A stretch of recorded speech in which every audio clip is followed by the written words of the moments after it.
سر پر پٹی بندھی ہوئی تھی، ممبر پر فروکش ہوئے اور بیٹھ کر خطبہ دیا۔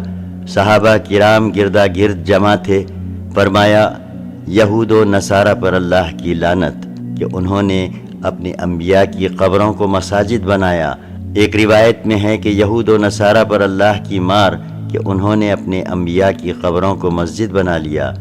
آپ صلی اللہ علیہ وسلم نے یہ بھی فرمایا، تم لوگ میری قبر کو بت نہ بنانا کہ اس کی پوجا کی جائے۔ پھر آپ صلی اللہ علیہ وسلم نے اپنے آپ کو قصاص کے لیے پیش کیا اور فرمایا، میں نے کسی کی پیٹھ پر کوڑا مارا ہو تو یہ میری پیٹھ حاضر ہے، وہ بدلہ لے لے، اور اگر کسی کی آبرو پر حرف رکھا ہو تو میں حاضر ہوں، بدلہ لے لے۔ اس کے بعد آپ صلی اللہ علیہ وسلم ممبر سے نیچے تشریف لائے، ظہر کی نماز پڑھائی اور پھر ممبر پر تشریف لے گئے اور عداوت وغیرہ سے متعلق اپنی پچھلی باتیں دہرائیں۔ ایک شخص نے کہا، آپ صلی اللہ علیہ وسلم کے ذمے میرے 3 درہم باقی ہیں۔ آپ صلی اللہ علیہ وسلم نے فضل بن عباس رضی اللہ عنہ سے فرمایا، انہیں ادا کر دو۔ اس کے بعد انصار کے بارے میں وصیت فرمائی۔ فرمایا، میں تمہیں انصار کے بارے میں وصیت کرتا ہوں کیونکہ وہ میرے قلب و جگر ہیں۔ انہوں نے اپنی ذمہ داری پوری کر دی مگر ان کے حقوق باقی رہ گئے ہیں، لہٰذا ان کے نیکوکاروں سے قبول کرنا اور ان کے بدکار سے درگزر کرنا۔ ایک روایت میں ہے کہ آپ صلی اللہ علیہ وسلم نے فرمایا، لوگ بڑھتے جائیں گے اور انصار گھٹتے جائیں گے یہاں تک کہ کھانے میں نمک کی طرح ہو جائیں گے، لہٰذا تمہارا جو آدمی کسی نفع اور نقصان پہنچانے والے کام کا والی ہو تو وہ ان کے نیکوکاروں سے قبول کرے اور ان کے بدکاروں سے درگزر کرے۔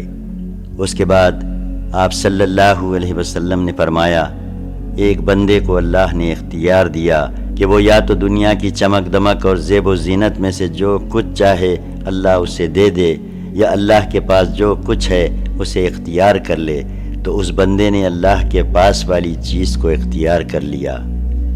ابو سعید خدری رضی اللہ عنہ کا بیان ہے کہ یہ بات سن کر ابو بکر رضی اللہ عنہ رونے لگے اور فرمایا، ہم اپنے ماں باپ سمیت آپ صلی اللہ علیہ وسلم پر قربان۔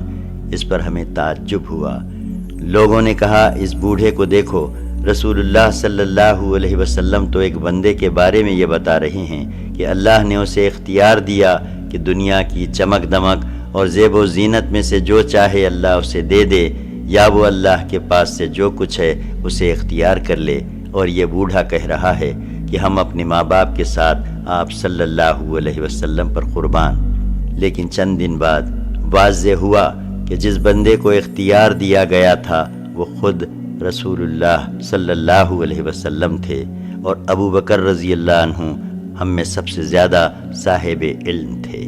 پھر رسول اللہ صلی اللہ علیہ وسلم نے فرمایا، مجھ پر اپنی رفاقت اور مال میں سب سے زیادہ صاحب احسان ابو بکر ہیں، اور اگر میں اپنے رب کے علاوہ کسی اور کو خلیل بناتا تو ابو بکر کو خلیل بناتا، لیکن ان کے ساتھ اسلام کی اخوت و محبت کا تعلق ہے۔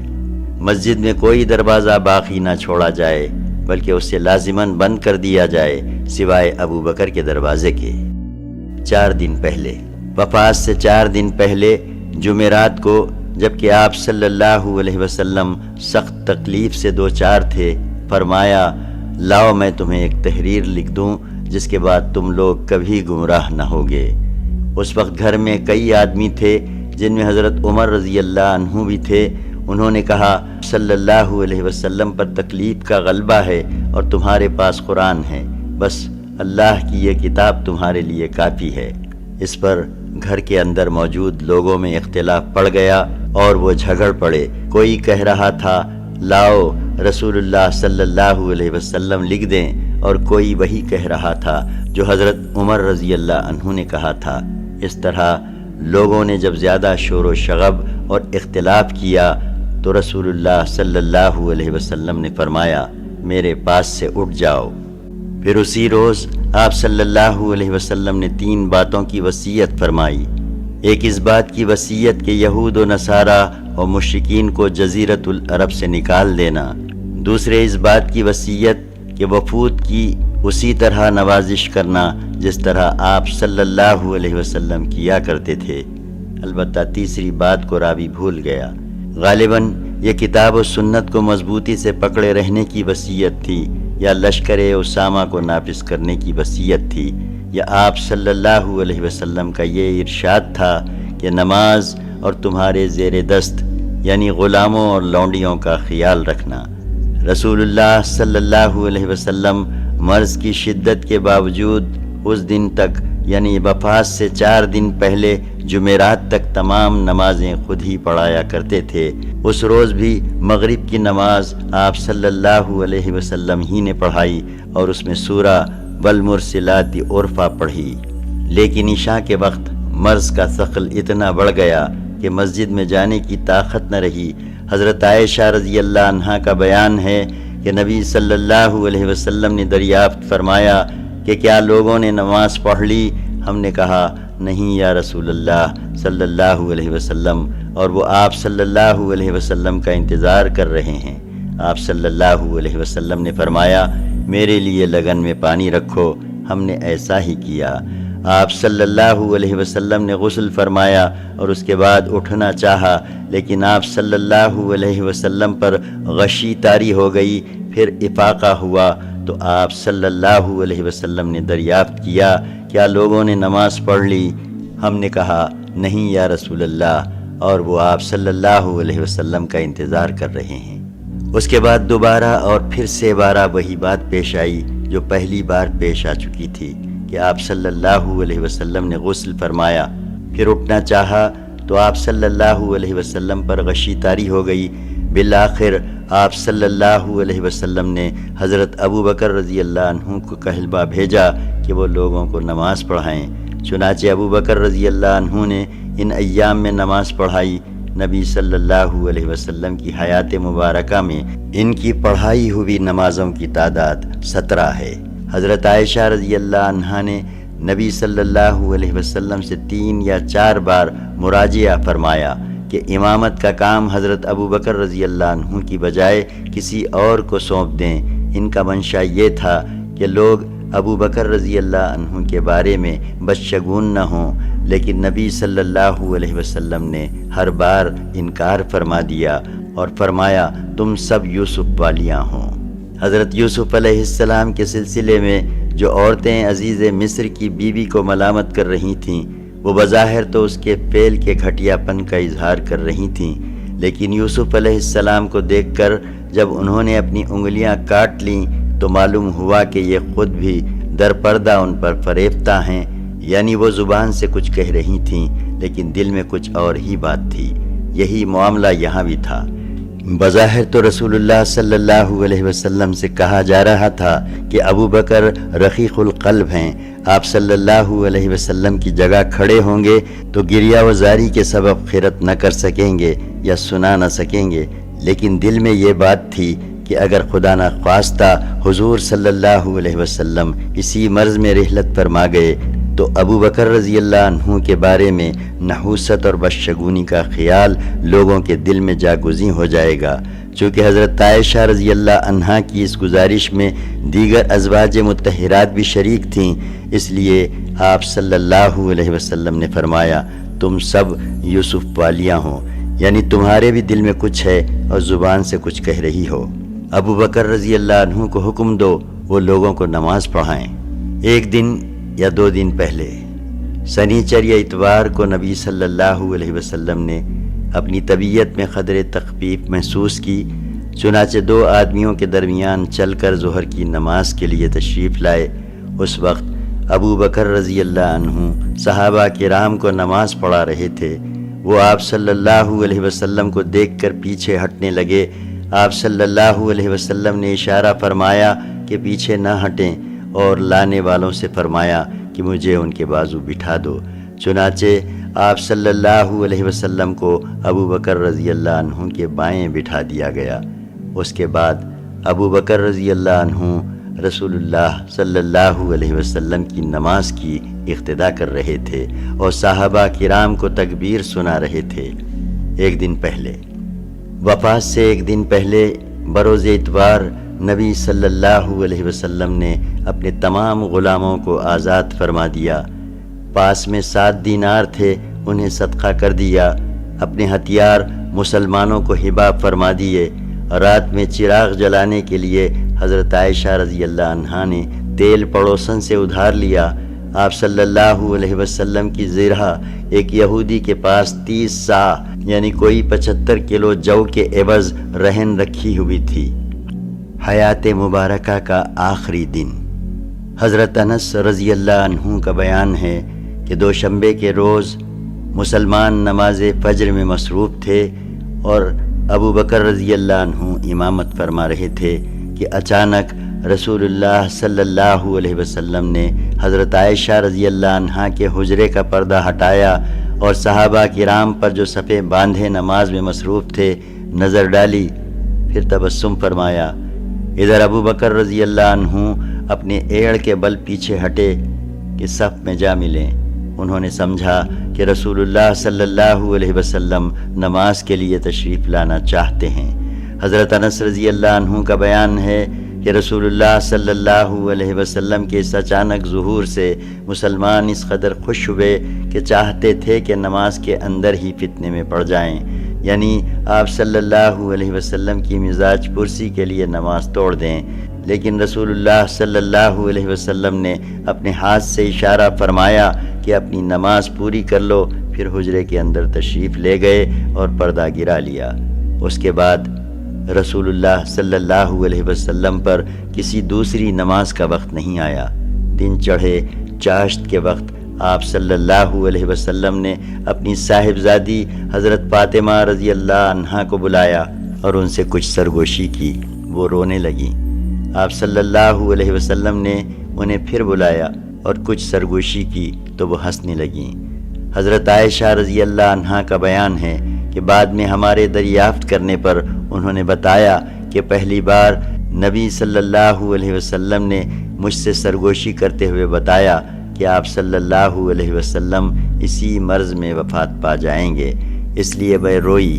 پھر آپ صلی اللہ علیہ وسلم نے مجھ سے سرگوشی کرتے ہوئے بتایا کہ آپ صلی اللہ علیہ وسلم کے اہل و عیال میں سب سے پہلے میں آپ صلی اللہ علیہ وسلم کے پیچھے جاؤں گی۔ اس پر میں ہنسی۔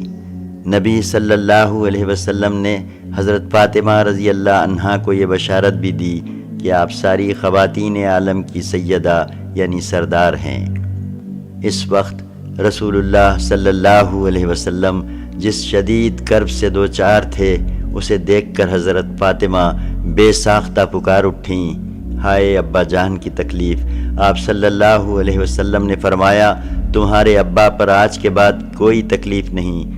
آپ صلی اللہ علیہ وسلم نے حسن و حسین رضی اللہ عنہما کو بلا کر چوما اور ان کے بارے میں خیر کی وصیت فرمائی۔ ازواج مطہرات کو بلایا اور انہیں واعظ و نصیحت کی۔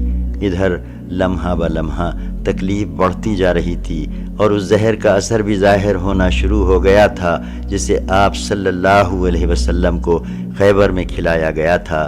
چنانچہ آپ صلی اللہ علیہ وسلم حضرت عائشہ رضی اللہ عنہا سے فرماتے تھے، اے عائشہ، خیبر میں جو کھانا میں نے کھا لیا تھا اس کی تکلیف برابر محسوس کر رہا ہوں۔ اس وقت مجھے محسوس ہو رہا ہے کہ اس زہر کے اثر سے میری رگیں جاں کٹی جا رہی ہے۔ آپ صلی اللہ علیہ وسلم نے صحابہ کرام کو بھی وصیت فرمائی، الصلاۃ الصلاۃ وما ملکت ایمانکم، نماز نماز، اور تمہارے زیر دست یعنی لونڈی غلام۔ آپ صلی اللہ علیہ وسلم نے یہ الفاظ کئی بار دہرائے، نزع رواں۔ پھر نزاع کی حالت شروع ہو گئی اور حضرت عائشہ رضی اللہ عنہا نے آپ صلی اللہ علیہ وسلم کو اپنے اوپر سہارا دے کر ٹیک لیا۔ ان کا بیان ہے کہ اللہ کی ایک نعمت مجھ پر یہ ہے کہ رسول اللہ صلی اللہ علیہ وسلم نے میرے گھر میں میری باری کے دن میرے لبے اور سینے کے درمیان وفات پائی، اور آپ صلی اللہ علیہ وسلم کی موت کے وقت اللہ نے میرا لعاب اور آپ صلی اللہ علیہ وسلم کا لعاب اکٹھا کر دیا۔ ہوا یہ کہ عبد الرحمن بن ابی بکر آپ کے پاس تشریف لائے، ان کے ہاتھ میں مسواک تھی اور میں رسول اللہ صلی اللہ علیہ وسلم کو ٹیکے ہوئے تھی، میں نے دیکھا کہ آپ صلی اللہ علیہ وسلم مسواک کی طرف دیکھ رہے ہیں۔ میں سمجھ گئی کہ آپ صلی اللہ علیہ وسلم مسواک چاہتے ہیں۔ میں نے کہا آپ صلی اللہ علیہ وسلم کے لیے لے لوں؟ آپ صلی اللہ علیہ وسلم نے سر سے اشارہ فرمایا کہ ہاں۔ میں نے مسواک لے کر آپ صلی اللہ علیہ وسلم کو دی تو آپ صلی اللہ علیہ وسلم کو کڑی محسوس ہوئی۔ میں نے کہا اسے آپ کے لیے نرم کر دوں؟ آپ صلی اللہ علیہ وسلم نے سر کے اشارے سے کہا ہاں۔ میں نے مسواک نرم کر دی اور آپ صلی اللہ علیہ وسلم نے نہایت اچھی طرح مسواک کی۔ آپ صلی اللہ علیہ وسلم کے سامنے کٹورے میں پانی تھا۔ آپ صلی اللہ علیہ وسلم پانی میں دونوں ہاتھ ڈال کر چہرہ پونچھتے جاتے تھے اور فرماتے جاتے تھے لا الہ الا اللہ، اللہ کے سوا کوئی معبود نہیں، موت کے لیے سختیاں ہیں۔ مسواک سے فارغ ہوتے ہی آپ صلی اللہ علیہ وسلم نے ہاتھ یا انگلی اٹھائی، نگاہ چھت کی طرف بلند کی اور دونوں ہونٹوں پر کچھ حرکت ہوئی۔ حضرت عائشہ رضی اللہ عنہا نے کان لگایا تو آپ صلی اللہ علیہ وسلم فرما رہے تھے ان انبیاء، صدیقین، شہداء اور صالحین کے ہمراہ جنہیں تو نے انعام سے نوازا، اے اللہ مجھے بخش دے، مجھ پر رحم کر اور مجھے رفیق اعلیٰ میں پہنچا دے۔ اے اللہ رفیق اعلیٰ آخری فقرہ 3 بار دہرایا اور اسی وقت ہاتھ جھک گیا اور آپ صلی اللہ علیہ وسلم رفیق اعلیٰ سے جا لاحق ہوئے۔ انا للہ و انا الیہ راجعون۔ یہ واقعہ 12 ربیع الاول سن 11 ہجری یوم دوشنبہ کو چاشت کی شدت کے وقت پیش آیا۔ اس وقت نبی صلی اللہ علیہ وسلم کی عمر 63 سال 4 دن ہو چکی تھی۔ غم ہائے بے کراں، اس حادثہ دلفگار کی خبر فوراً پھیل گئی۔ اہل مدینہ پر کوہ غم ٹوٹ پڑا، آفاق و اطراف تاریک ہو گئے۔ حضرت انس رضی اللہ عنہ کا بیان ہے کہ جس دن رسول اللہ صلی اللہ علیہ وسلم ہمارے ہاں تشریف لائے، اس سے بہتر اور تابناک دن میں نے کبھی نہیں دیکھا، اور جس دن رسول اللہ صلی اللہ علیہ وسلم نے وفات پائی، اس سے زیادہ قبیح اور تاریک دن میں نے کبھی نہیں دیکھا۔ آپ صلی اللہ علیہ وسلم کی وفات پر حضرت فاطمہ رضی اللہ عنہا نے پرتے غم سے فرمایا، ہائے ابا جان جنہوں نے پروردگار کی پکار پر لبیک کہا، ہائے ابا جان جن کا ٹھکانہ جنت الفردوس ہے، ہائے ابا جان ہم جبرائیل علیہ السلام کو آپ صلی اللہ علیہ وسلم کی موت کی خبر دیتے ہیں۔ حضرت عمر رضی اللہ عنہ کا موقف۔ وفات کی خبر سن کر حضرت عمر رضی اللہ عنہ کے ہوش جاتے رہے۔ انہوں نے کھڑے ہو کر کہنا شروع کیا، کچھ منافقین سمجھتے ہیں کہ رسول اللہ صلی اللہ علیہ وسلم کی وفات ہو گئی، لیکن حقیقت یہ ہے کہ رسول اللہ صلی اللہ علیہ وسلم کی وفات نہیں ہوئی، بلکہ آپ صلی اللہ علیہ وسلم اپنے رب کے پاس تشریف لے گئے ہیں، جس طرح موسیٰ بن عمران علیہ السلام تشریف لے گئے تھے اور اپنی قوم سے 40 رات غائب رہ کر ان کے پاس پھر واپس آ گئے تھے، حالانکہ واپسی سے پہلے کہا جا رہا تھا کہ وہ انتقال کر چکے ہیں۔ خدا کی قسم رسول اللہ صلی اللہ علیہ وسلم بھی ضرور پلٹ کر آئیں گے اور ان لوگوں کے ہاتھ پاؤں کاٹ ڈالیں گے جو سمجھتے ہیں کہ آپ صلی اللہ علیہ وسلم کی موت واقع ہو چکی ہے۔ حضرت ابوبکر رضی اللہ عنہ کا موقف۔ ادھر حضرت ابوبکر رضی اللہ عنہ سنہ میں واقع اپنے مکان سے گھوڑے پر سوار ہو کر تشریف لائے اور اتر کر مسجد نبوی میں داخل ہوئے، پھر لوگوں سے کوئی بات کیے بغیر سیدھے حضرت عائشہ رضی اللہ عنہا کے پاس گئے اور رسول اللہ صلی اللہ علیہ وسلم کا قصد فرمایا۔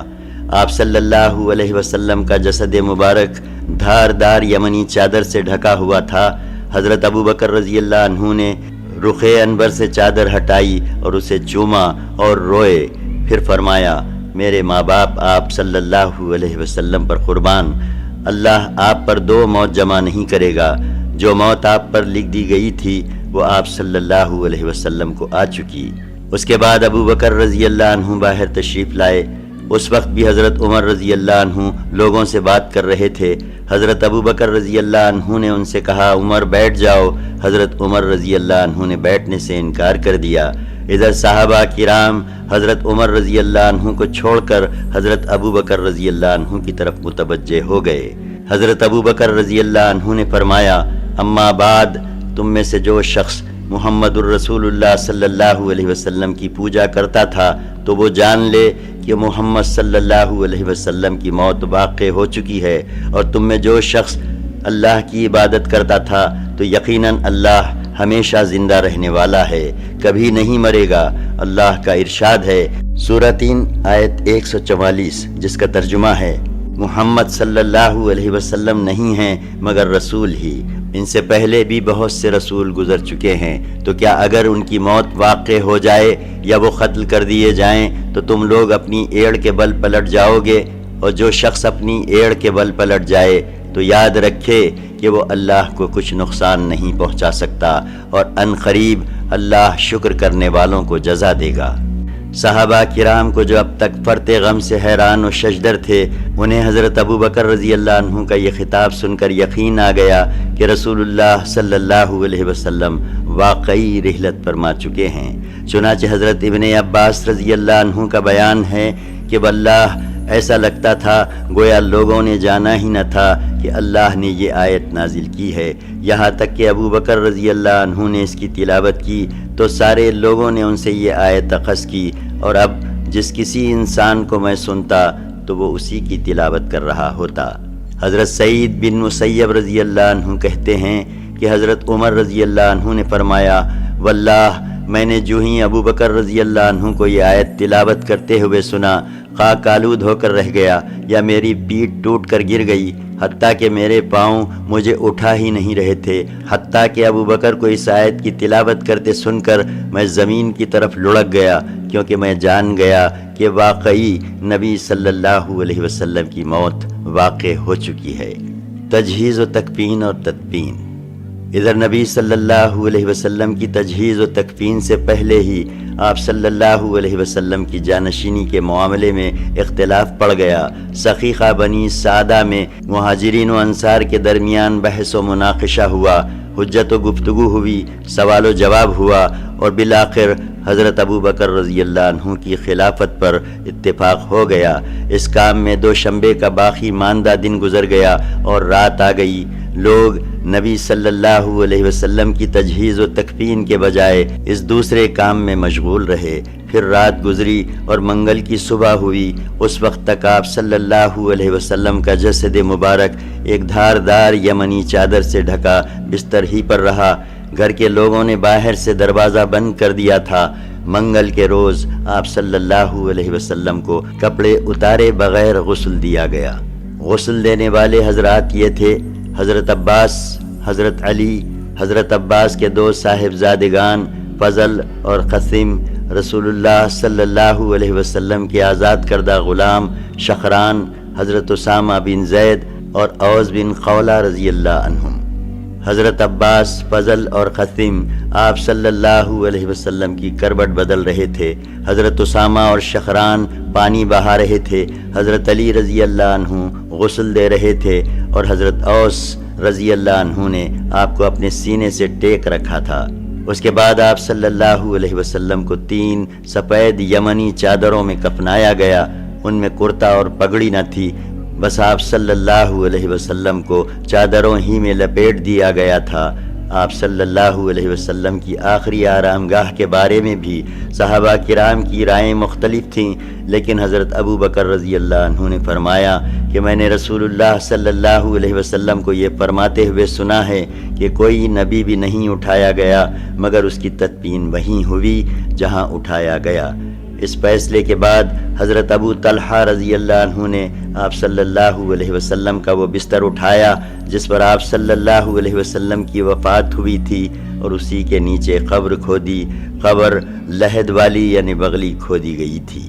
اس کے بعد باری باری 10 صحابہ کرام نے حجرے شریف میں داخل ہو کر نماز جنازہ پڑھی۔ کوئی امام نہ تھا۔ سب سے پہلے آپ صلی اللہ علیہ وسلم کے خانوادہ بنو ہاشم نے نماز جنازہ پڑھی، پھر مہاجرین نے، پھر انصار نے، پھر مردوں کے بعد عورتوں نے، اور اس کے بعد بچوں نے۔ نماز جنازہ پڑھنے میں منگل کا پورا دن گزر گیا۔ اور چہار شنبہ یعنی بدھ کی رات آ گئی۔ رات میں آپ صلی اللہ علیہ وسلم کے جسد پاک کو سپرد خاک کیا گیا۔ چنانچہ حضرت عائشہ رضی اللہ عنہا کا بیان ہے کہ ہمیں رسول اللہ صلی اللہ علیہ وسلم کی تدفین کا علم نہ ہوا، یہاں تک کہ ہم نے بدھ کی رات کے درمیانی اوقات میں پھوڑوں کی آواز سنی۔ خانہ نبوت۔ 1. ہجرت سے قبل مکہ میں نبی صلی اللہ علیہ وسلم کا گھرانہ اور آپ صلی اللہ علیہ وسلم اور آپ صلی اللہ علیہ وسلم کی بیوی حضرت خدیجہ رضی اللہ عنہا پر مشتمل تھا۔ شادی کے وقت آپ صلی اللہ علیہ وسلم کی عمر 25 سال تھی اور حضرت خدیجہ رضی اللہ عنہا کی عمر 40 سال۔ حضرت خدیجہ آپ صلی اللہ علیہ وسلم کی پہلی بیوی تھیں اور ان کے جیتے جی آپ صلی اللہ علیہ وسلم نے کوئی اور شادی نہیں کی۔ آپ صلی اللہ علیہ وسلم کی اولاد میں حضرت ابراہیم کے ماں سوا تمام صاحبزادے اور صاحبزادیاں انہی حضرت خدیجہ کے بطن سے تھیں۔ صاحبزادگان میں سے تو کوئی زندہ نہ بچا، البتہ صاحبزادیاں حیات رہیں۔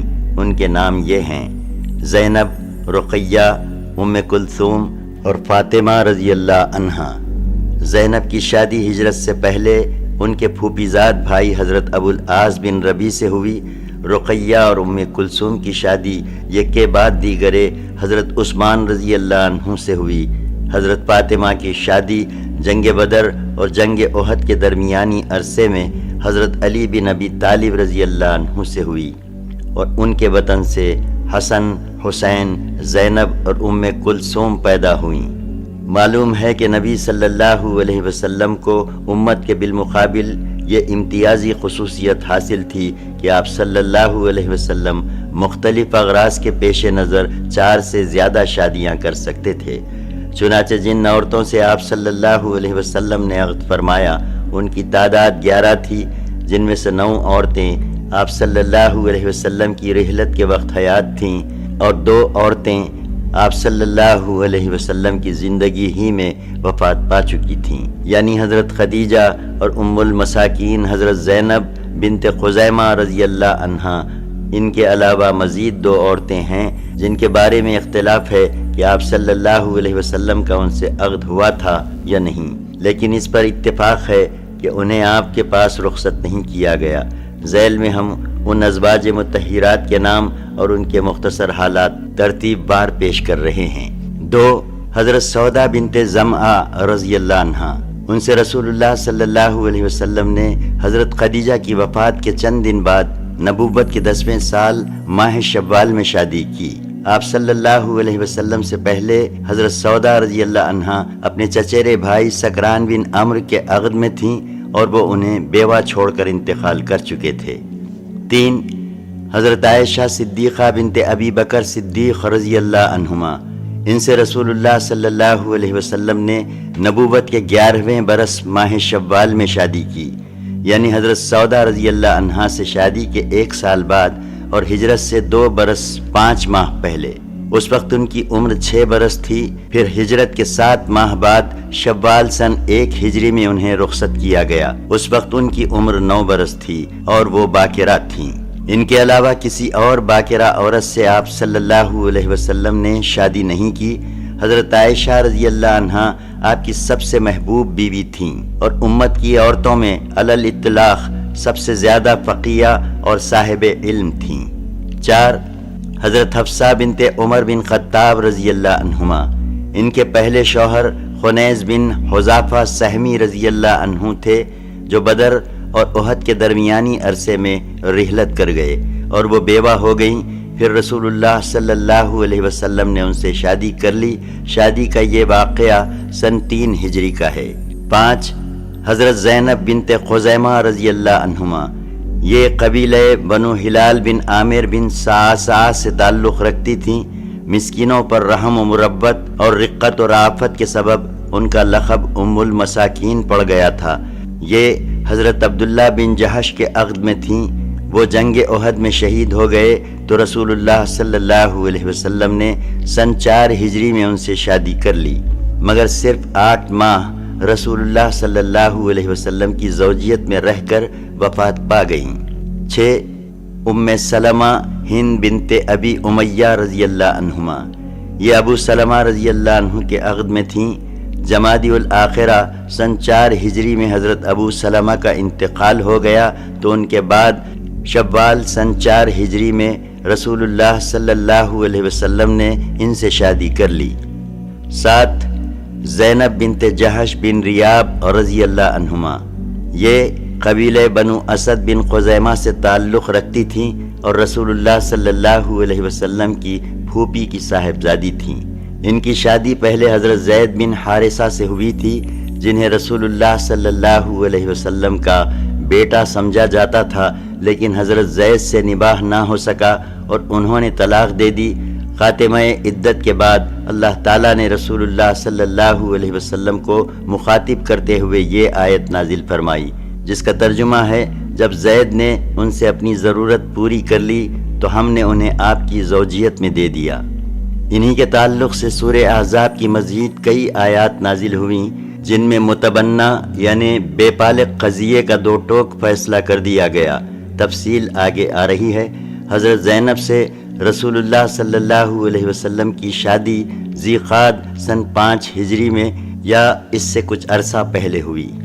8 جویریہ بنت حارث رضی اللہ عنہما، ان کے والد قبیلہ قزاع کی شاخ بنو مستلق کے سردار تھے۔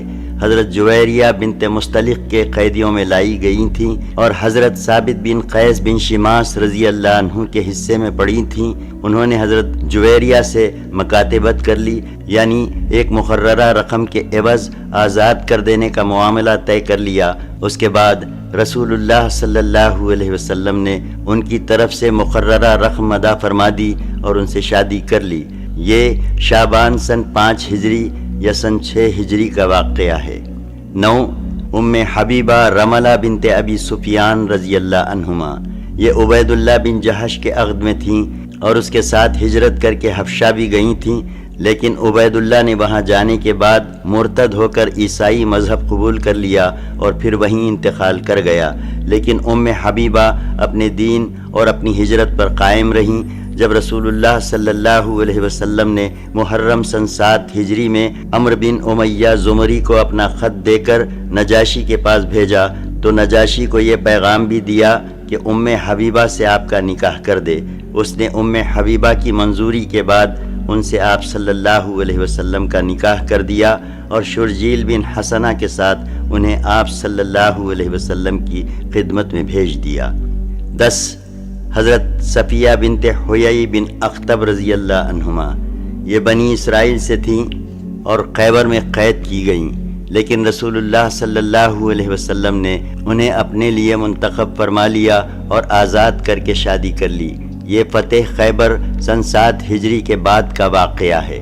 11 حضرت میمونہ بنت حارث رضی اللہ عنہما، یہ ام الفضل لبابہ بنت حارث رضی اللہ عنہما کی بہن تھیں۔ ان سے رسول اللہ صلی اللہ علیہ وسلم نے ذیقعد سن 7 ہجری میں عمرہ قضا سے فارغ ہونے اور صحیح قول کے مطابق احرام سے حلال ہونے کے بعد شادی کی۔ یہ 11 بیویاں ہوئیں جو رسول اللہ صلی اللہ علیہ وسلم کے عقد نکاح میں آئیں، آپ کی صحبت اور رفاقت میں رہیں۔ ان میں سے 2 بیویاں یعنی حضرت خدیجہ اور حضرت زینب ام المساکین کی وفات آپ کی زندگی ہی میں ہوئی اور 9 بیویاں آپ کی وفات کے بعد حیات رہیں۔ ان کے علاوہ 2 اور خواتین جو آپ کے پاس رخصت نہیں کی گئیں، ان میں سے ایک قبیلے بنو کلاب سے تعلق رکھتی تھیں اور ایک قبیلے کندہ سے۔ یہی قبیلے کندہ والی خاتون جونیہ کی نسبت سے معروف ہے۔ ان کا آپ صلی اللہ علیہ وسلم سے عقد ہوا تھا یا نہیں، ان کا نام و نسب کیا تھا، اس بارے میں اہل سیر کے درمیان بڑے اختلافات ہیں جن کی تفصیل کی ہم کوئی ضرورت محسوس نہیں کرتے۔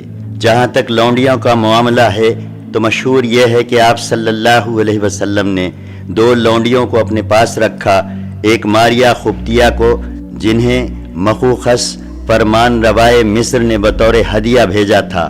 ان کے وطن سے آپ صلی اللہ علیہ وسلم کے صاحبزادے ابراہیم پیدا ہوئے جو بچپن ہی میں 28 یا 29 شوال سن 10 ہجری میں مطابق 27 جنوری 632 عیسوی کو مدینہ کے اندر انتقال کر گئے۔ دوسری لونڈی ریحانہ بنت زید تھیں جو یہود کے قبیلے بنی نذیر یا بنی قریظہ سے تعلق رکھتی تھیں۔ یہ بنو قریظہ کے قیدیوں میں تھیں۔ رسول اللہ صلی اللہ علیہ وسلم نے انہیں اپنے لیے منتخب فرمایا تھا اور وہ آپ صلی اللہ علیہ وسلم کے زیر دست تھیں۔ ان کے بارے میں بعض محققین کا خیال ہے کہ انہیں نبی صلی اللہ علیہ وسلم نے بحیثیت لونڈی نہیں رکھا تھا بلکہ آزاد کر کے شادی کر لی تھی، لیکن ابن قیم کی نظر میں پہلا قول راجح ہے۔ ابو عبیدہ نے ان 2 لونڈیوں کے علاوہ مزید 2 لونڈیوں کا ذکر کیا ہے، جس میں سے ایک کا نام جمیلہ بتایا جاتا ہے جو کسی جنگ میں گرفتار ہو کر آئی تھیں، اور دوسری کوئی اور لونڈی تھیں جنہیں حضرت زینب بنت جہش نے آپ کو ہبہ کیا تھا۔ یہاں ٹھہر کر رسول اللہ صلی اللہ علیہ وسلم کی حیات مبارکہ کے ایک پہلو پر ذرا غور کرنے کی ضرورت ہے۔ آپ صلی اللہ علیہ وسلم نے اپنی جوانی کے نہایت قوت اور عمدہ ایام یعنی تقریباً 30 برس صرف ایک بیوی پر اکتفا کرتے ہوئے گزار دیے، اور وہ بھی ایسی بیوی پر جو تقریباً بوڑھیا تھی، یعنی پہلے حضرت خدیجہ پر اور پھر حضرت سودا پر۔ تو کیا یہ تصور کسی بھی درجے میں معقول ہو سکتا ہے کہ اس طرح اتنا عرصہ گزار دینے کے بعد جب آپ بڑھاپے کی دہلیز پر پہنچ گئے تو آپ صلی اللہ علیہ وسلم کے اندر یکایک جنسی قوت اس قدر بڑھ گئی کہ آپ کو پے در پے 9 شادیاں کرنی پڑیں؟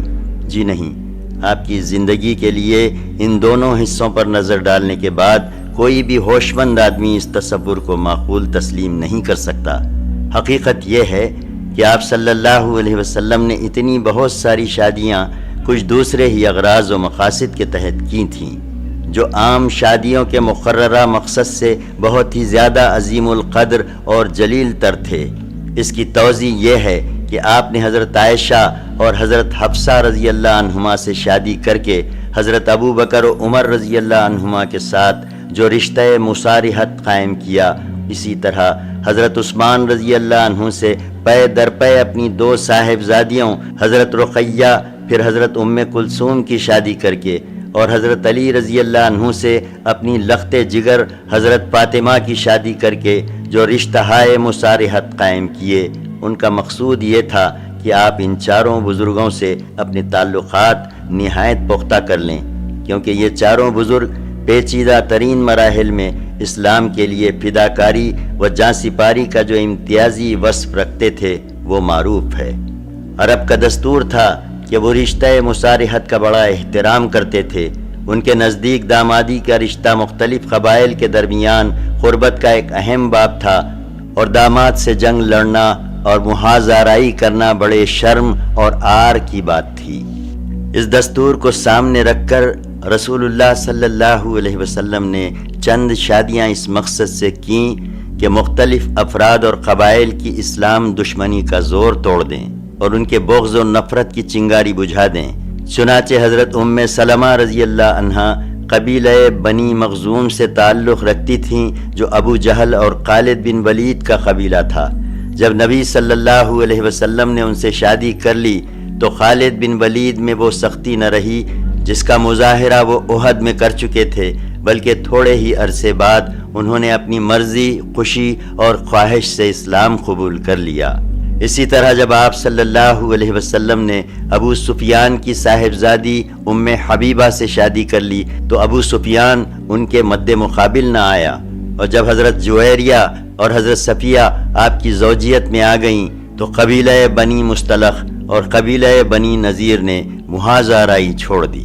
حضور صلی اللہ علیہ وسلم کے عقد میں ان دونوں بیویوں کے آنے کے بعد تاریخ میں ان کے قبیلوں کی کسی شورش اور جنگی تگ و دو کا سراغ نہیں ملتا، بلکہ حضرت جویریہ نے اپنی قوم کے لیے ساری عورتوں سے زیادہ بابرکت ثابت ہوئیں، کیونکہ جب رسول اللہ صلی اللہ علیہ وسلم نے ان سے شادی کر لی تو صحابہ کرام رضی اللہ عنہم نے ان کے 100 گھرانوں کو جو قید میں تھے آزاد کر دیا اور کہا کہ یہ لوگ رسول اللہ صلی اللہ علیہ وسلم کے سسرالی ہیں۔ ان کے دلوں پر اس احسان کا جو زبردست اثر ہوگا وہ ظاہر ہے۔ ان سب سے بڑی اور عظیم بات یہ ہے کہ کہ رسول اللہ صلی اللہ علیہ وسلم ایک انگھڑ قوم کو تربیت دینے، اس کا تزکیہ نفس کرنے اور تہذیب و تمدن سکھانے پر مامور تھے، جو تہذیب و ثقافت سے، تمدن کے لوازمات کی پابندی سے اور معاشرے کی تشکیل و تعمیر میں حصہ لینے کی ذمہ داریوں سے بالکل ناآشنا تھی، اور اسلامی معاشرے کی تشکیل جن اصولوں کی بنیاد پر کرنی تھی ان میں مردوں اور عورتوں کے اختلاط کی گنجائش نہ تھی، لہٰذا عدم اختلاط کے اس اصول کی پابندی کرتے ہوئے عورتوں کی براہ راست تربیت نہیں کی جا سکتی تھی، حالانکہ ان کی تعلیم و تربیت کی ضرورت مردوں سے کچھ کم اہم اور ضروری نہ تھی بلکہ کچھ زیادہ ہی ضروری تھی۔ اس لیے نبی صلی اللہ علیہ وسلم کے پاس صرف یہی ایک سبیل رہ گئی تھی کہ آپ صلی اللہ علیہ وسلم مختلف عمر اور لیاقت کی اتنی عورتوں کو منتخب فرما لیں جو اس مقصد کے لیے کافی ہوں، پھر آپ صلی اللہ علیہ وسلم انہیں تعلیم و تربیت دیں، ان کا تزکیہ نفس فرما دیں، انہیں احکام شریعت سکھلا دیں اور اسلامی تہذیب و ثقافت سے اس طرح راستہ کر دیں کہ وہ دیہاتی اور شہری، بوڑھی اور جوان ہر طرح کی عورتوں کی تربیت کر سکیں اور انہیں مسائل شریعت سکھا سکیں اور اس طرح عورتوں میں تبلیغ کی مہم کے لیے کافی ہو سکیں۔ چنانچہ ہم دیکھتے ہیں کہ نبی صلی اللہ علیہ وسلم کے خانگی حالات کو امت تک پہنچانے کا صحرا زیادہ تر ان امہات المومنین ہی کے سر ہے، ان میں بھی بالخصوص وہ امہات المومنین جنہوں نے طویل عمر پائی، مثال کے طور پر حضرت عائشہ رضی اللہ عنہا کہ انہوں نے نبی صلی اللہ علیہ وسلم کے افعال اور اقوال خوب روایت کیے ہیں۔ نبی صلی اللہ علیہ وسلم کا ایک نکاح ایسی جاہلی رسم توڑنے کے لیے بھی عمل میں آیا تھا جو عرب معاشرے میں پشتہا پشت سے چلی آ رہی تھی اور بڑی پختہ ہو چکی تھی۔ یہ رسم تھی کسی کو متبنہ بنانے کی۔ متبنہ کو جاہلی دور میں وہی حقوق اور حرمتیں حاصل تھیں جو حقیقی بیٹے کو ہوا کرتی ہیں۔ پھر یہ دستور اور اصول عرب معاشرے میں اس قدر جڑ پکڑ چکا تھا کہ اس کا مٹانا آسان نہ تھا، لیکن یہ اصول ان بنیادوں اور اصولوں سے نہایت سختی کے ساتھ ٹکراتا تھا جنہیں اسلام نے نکاح، طلاق، میراث اور دوسرے معاملات میں مقرر فرمایا تھا۔ اس کے علاوہ جاہلیت کا یہ اصول اپنے دامن میں بہت سے ایسے مفاسد اور فواحش بھی لیے ہوئے تھا جن سے معاشرے کو پاک کرنا اسلام کے اولین مقاصد میں سے تھا، لہٰذا اس جاہلی اصول کو توڑنے کے لیے اللہ تعالیٰ نے رسول اللہ صلی اللہ علیہ وسلم کی شادی حضرت زینب بنت جہش سے فرما دی۔ حضرت زینب پہلے حضرت زید کے عقد میں تھیں جو رسول اللہ صلی اللہ علیہ وسلم کے متبنہ یعنی منہ بولے بیٹے تھے، مگر دونوں میں نباہ مشکل ہو گیا اور حضرت زید نے طلاق دینے کا ارادہ کر لیا۔ یہ وہ وقت تھا جب تمام کفار رسول اللہ صلی اللہ علیہ وسلم کے خلاف محاذ آرا تھے اور جنگ خندق کے لیے جمع ہونے کی تیاری کر رہے تھے۔ ادھر اللہ تعالیٰ کی طرف سے متبنہ بنانے کی رسم کے خاتمے کے اشارے مل چکے تھے، اس لیے رسول اللہ صلی اللہ علیہ وسلم کو بجا طور پر یہ اندیشہ پیدا ہوا کہ اگر انہی حالات میں حضرت زید نے طلاق دے دی اور پھر آپ صلی اللہ علیہ وسلم کو حضرت زینب سے شادی کرنی پڑی تو منافقین، مشرکین اور یہود بات کا بتنگڑ بنا کر آپ کے خلاف سخت پروپیگنڈا کریں گے اور سادہ لوح مسلمانوں کو طرح طرح کے وسوسوں میں مبتلا کر کے ان پر برے اثرات ڈالیں گے۔ اس لیے آپ صلی اللہ علیہ وسلم کی کوشش تھی کہ حضرت زید طلاق نہ دیں تاکہ اس کی سرے سے نوبت ہی نہ آئے، لیکن اللہ تعالیٰ کو یہ بات پسند نہ آئی اور اس نے آپ صلی اللہ علیہ وسلم کو عتاب فرمایا۔ ارشاد ہوا سورہ 33 آیت 37، اور جب آپ اس شخص سے کہہ رہے تھے جس پر اللہ نے انعام کیا ہے اور آپ نے انعام کیا ہے یعنی حضرت زید سے کہ تم اپنے اوپر اپنی بیوی کو روک رکھو اور اللہ سے ڈرو، اور آپ اپنے نفس میں وہ بات چھپائے ہوئے تھے جسے اللہ ظاہر کرنے والا تھا اور آپ لوگوں سے ڈر رہے تھے، حالانکہ اللہ زیادہ مستحق تھا کہ آپ اس سے ڈرتے۔ بالآخر حضرت زید نے حضرت زینب کو طلاق دے ہی دی۔ پھر ان کی عدت گزر گئی تو ان سے رسول اللہ صلی اللہ علیہ وسلم کی شادی کا فیصلہ نازل ہوا۔ اللہ نے آپ پر یہ نکاح لازم کر دیا تھا اور کوئی اختیار اور گنجائش نہیں چھوڑی تھی۔ اس سلسلے میں نازل ہونے والی آیت کریمہ یہ ہے۔ پارہ 33 آیت 37۔ جب زید نے اس سے اپنی ضرورت پوری کر لی تو ہم نے اس کی شادی آپ سے کر دی تاکہ مومنین پر اپنے منہ بولے بیٹوں کی بیویوں کے بارے میں کوئی حرج نہ رہ جائے، جبکہ وہ منہ بولے بیٹے ان سے اپنی حاجت پوری کر لیں۔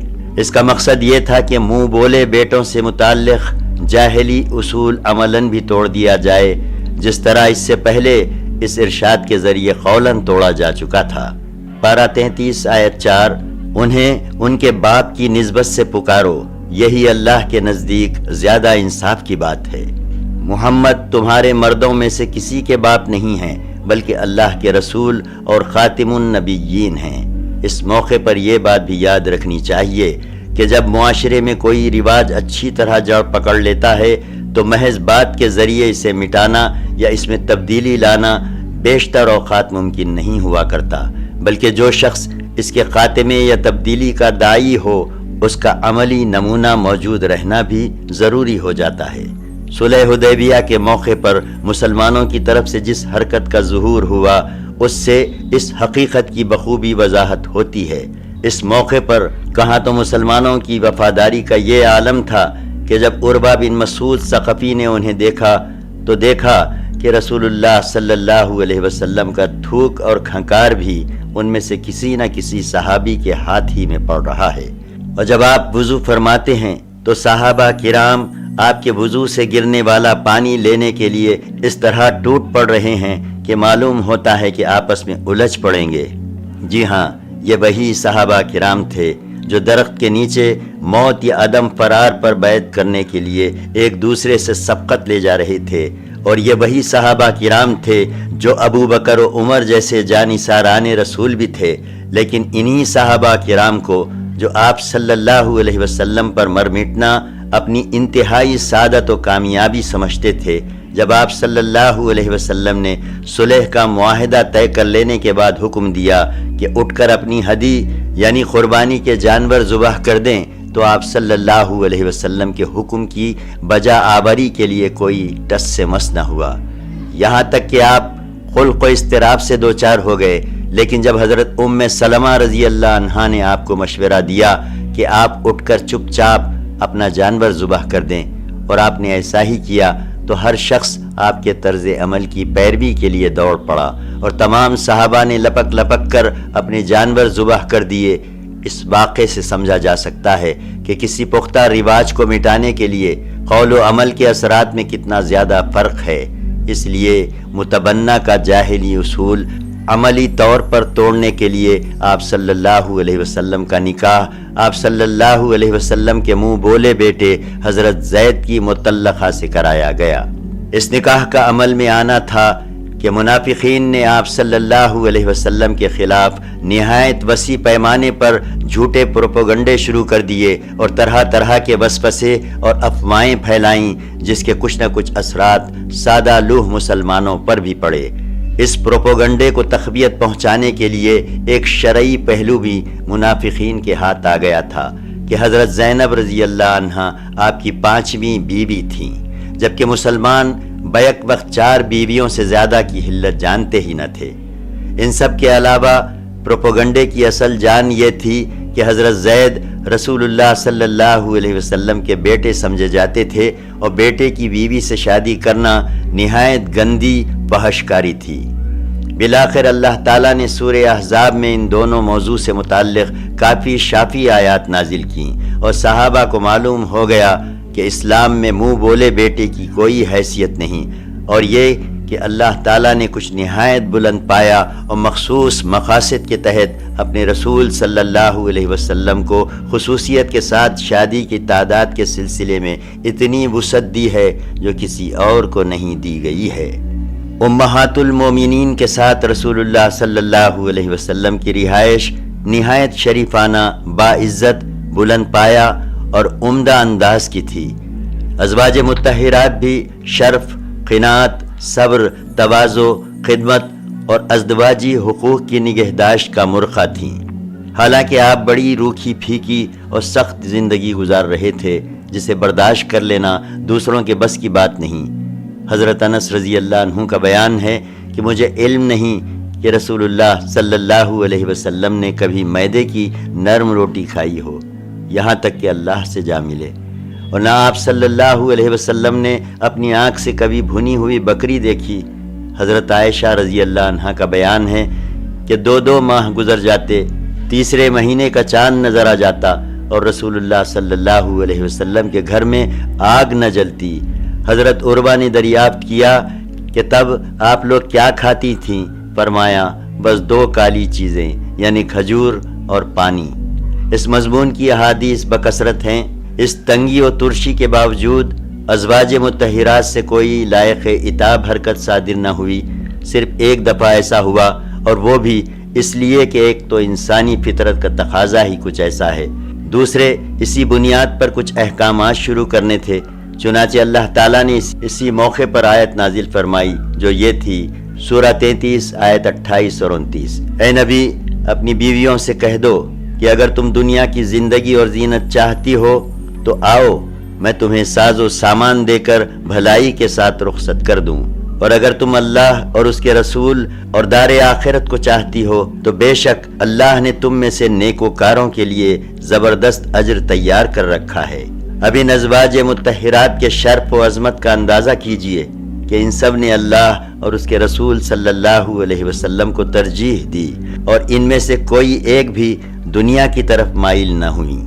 اسی طرح سوکنوں کے درمیان جو واقعات روزمرہ کا معمول ہوا کرتے ہیں، ازواج مطہرات کے درمیان کثرت تعداد کے باوجود اس طرح کے واقعات شاذ و نادر ہی پیش آئے، اور وہ بھی بتقاضائے بشریت۔ اور اس پر بھی جب اللہ تعالیٰ نے عتاب فرمایا تو دوبارہ اس طرح کی کسی حرکت کا ظہور نہیں ہوا۔ سورہ تحریم کی ابتدائی 5 آیات میں اسی کا ذکر ہے۔ آخر میں یہ عرض کر دینا بھی بیجا نہ ہوگا، تعداد ازواج کے موضوع پر بحث کی ضرورت نہیں سمجھتے، کیونکہ جو لوگ اس موضوع پر سب سے زیادہ لے دے کرتے ہیں، یعنی باشندگان یورپ، وہ خود جس طرح کی زندگی گزار رہے ہیں، جس تلخی و بدبختی کا جام نوش کر رہے ہیں، جس طرح کی رسوائیوں اور جرائم میں لت پت ہیں، اور تعداد ازواج کے اصول سے منحرف ہو کر جس قسم کی رنج و الم اور مصائب کا سامنا کر رہے ہیں، وہ ہر طرح کے بحث و جدل سے مستغنی کر دینے کے لیے کافی ہے۔ اہل یورپ کی بدبختانہ زندگی تعداد ازواج کے اصول کے مبنی برحق ہونے کی سب سے سچی گواہ ہے، اور اصحاب نظر کے لیے اس میں بڑی عبرت ہے۔